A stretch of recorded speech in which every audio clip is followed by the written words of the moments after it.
আরজিকরের ঘটনায় পুলিশকে সময়সীমা বেঁধে দিলেন মমতা বন্দ্যোপাধ্যায়। করা হবে ফাঁসির আবেদন। রবিবারের মধ্যে কেস সলভ করতে না পারলে সিবিআইকে হস্তান্তর। যেই জড়িত থাক তাকে শাস্তি পেতে হবে। ফাস্ট ট্র্যাক কোর্টে আমরা ফাঁসির দাবি জানাবো। পদত্যাগ করলেন আরজিকরের অধ্যক্ষ সন্দীপ ঘোষ। অপমান সহ্য করতে পারছি না, চাপে নয়, স্বেচ্ছায় পদত্যাগ বললেন আরজিকরের অধ্যক্ষ।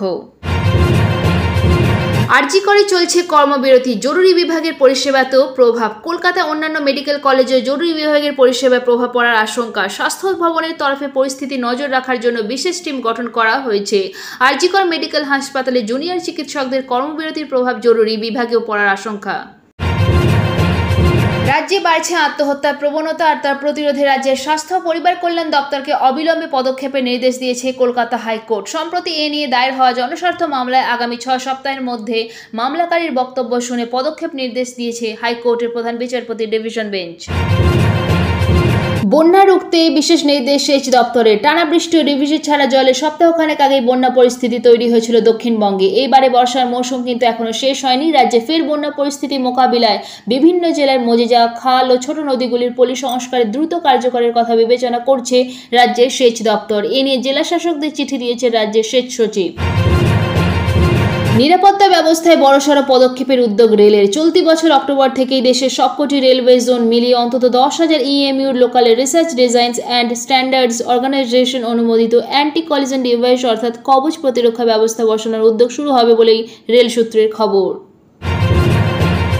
আরজিকর মেডিকেল কলেজে নিহত চিকিৎসকের বাড়িতে গেলেন মুখ্যমন্ত্রী মমতা বন্দ্যোপাধ্যায়। পরিবারের সদস্যদের সঙ্গে বেশ কিছুক্ষণ কথা বলে বেরিয়ে মুখ্যমন্ত্রী জানান, যেই জড়িত থাক তাকে শাস্তি পেতে হবে। তিনি আরও বলেন, যদি ভিতরের কেউ জড়িত থাকে তাও খতিয়ে দেখা হবে। মুখ্যমন্ত্রী আরও বলেন, আমি চাইব ফাস্ট ট্র্যাক কোর্টে মামলাটি উঠুক, সেখানে আমরা ফাঁসির দাবি জানাবো। আরজিকর কাণ্ডের প্রতিবাদে দিল্লি এইমস সহ দেশের একাধিক প্রথম সারির হাসপাতালে অনির্দিষ্টকালের জন্য কর্মবিরতির ডাক দিয়েছেন জুনিয়র এবং রেসিডেন্ট ডাক্তাররা। কর্মক্ষেত্রে মেডিকেল স্টাফদের নিরাপত্তা এবং সুরক্ষার নো সেফটি নো ডিউটি দাবি তুলে প্রতিবাদ সামিল হয়েছেন সকলে। আরজিকর কাণ্ডে সিবিআই তদন্তের দাবি জানিয়েছেন তারা।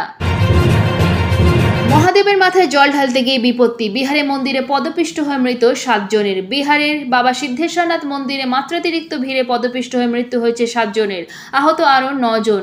কিভাবে পদপিষ্ট পরিস্থিতি তৈরি হলো তা খতিয়ে দেখা হচ্ছে বলে জানিয়েছেন জেলা শাসক। আজকের আবহাওয়ার পূর্বাভাস। রাজ্যে বৃষ্টির পূর্বাভাস। হাওয়া অফিস জানাচ্ছে, আজ পশ্চিমবঙ্গের প্রায় সব জেলাতেই হতে পারে বিক্ষিপ্তভাবে বৃষ্টিপাত। তার সঙ্গে তুলনামূলকভাবে বেশি বৃষ্টিপাত হতে পারে উত্তরবঙ্গে। পাশাপাশি দক্ষিণবঙ্গের বেশ কিছু জেলায় হতে পারে মাঝারি বা তার থেকে সামান্য কিছুটা বেশি বৃষ্টি। কলকাতাতেও আজ বজ্রবিদ্যুৎ সহ হালকা থেকে মাঝারি বৃষ্টিপাতের সম্ভাবনা বলে জানা যাচ্ছে। অন্যদিকে উত্তরবঙ্গের উপরের দিকের 5 জেলায় বিক্ষিপ্ত বৃষ্টি চলবে জানাচ্ছে আলিপুর আবহাওয়া দপ্তর। পাশাপাশি উত্তরের নিচের দিকে জেলা মালদা ও 2 দিনাজপুরে বজ্রবিদ্যুৎ সহ হালকা বৃষ্টির পূর্বাভাস রয়েছে। হাওয়া অফিস জানাচ্ছে, বুধবার পর্যন্ত বিক্ষিপ্তভাবে বৃষ্টির সম্ভাবনা রয়েছে উত্তরবঙ্গের উপরের 5 জেলায়। তার মধ্যে আলিপুরদুয়ার, জলপাইগুড়ি এবং কোচবিহারে রয়েছে ভারী বৃষ্টির পূর্বাভাস। বাকি জেলাগুলিতে হতে পারে বজ্রবিদ্যুৎ সহ হালকা থেকে মাঝারি বৃষ্টিপাত।